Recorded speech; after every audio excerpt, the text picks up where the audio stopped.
Good afternoon, everybody. I am here to present the target and achievement of my set of clients and overall team, and plus the data analysis part. Now, I will start with target and achievement. My last year's base was for till July, from April to July was 4 CR, and the target that I have got against it is 5 CR, and 3.5 is my till date achievement. So I have to still to achieve 1.5 CR, and the achievement that I have already done is majorly it is from LG, Havels and Nokia. Now, my plan A to achieve the remaining 1.5 CR is we are planning. There are a few launches that LG is going to do, so we will expecting 70 lakhs rupees from LG, and there is Havels also for 50 lakhs, and there is Nokia and Haier that will capitalize for the pre-festive offers and get around 20-25 lakhs. There are new clients also in the pipeline that could yield a 2 lakhs more.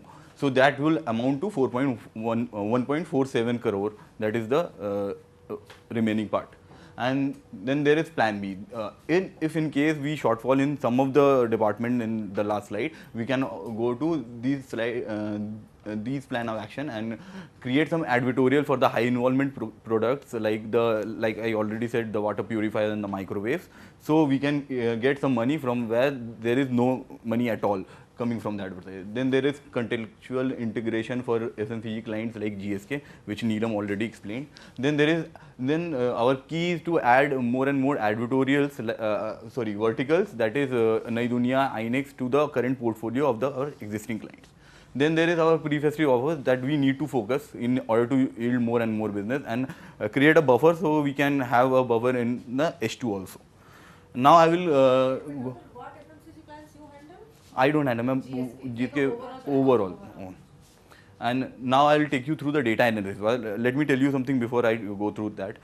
There are a lot of sources of data. They can be classified as primary and secondary, and there are subheadings like in our case it could be IRS, ADEX, ABC, and so on and so forth. So everybody knows where to get the data from, but the key is how you use it in your real life situation. So we are, instead of taking how we can get the data and things like that, I have taken a real life situation wherein I will explain how we will use the data to achieve our target in H1.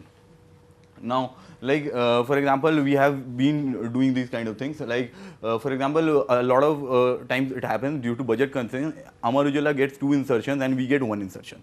That is because of the budget constraint. So we can always show them that 1 insertion in DJ accounts to 4 insertion in AU, and that can be evaluated in terms of AOTS, reach, and everything. So 1 insertion of Amar Ujala doesn't give you 0.5 AOTS also. Even in case, and in comparison to that, DJ is getting 1. So these kind of things we can use, and we can show our client that you can't replace a Jagran with Amar Ujala and Hindustan. Then there is a lot of classifications, like there is potential refrigerator buyers, there is potential washing machine buyers, there is AC buyers that are there in our market. There are a lot of buyers. In some cases, like in the ref category, you can see we are above TOI as well. And most of the cases, we are just double what Amar Ujala is in the potential buyer segment. Similarly, there is data available in cell phone categories as well. In cell phone also, there are cell phone owners and non-cell phone owners. In both the categories, we are far ahead of our competitors like Ujala and Hindustan in terms of the potential. Yeah. So these data could be linked with LG, Nokia, and Airtel. Airtel, because we have an iPhone 6 launch that is going to happen with Airtel. So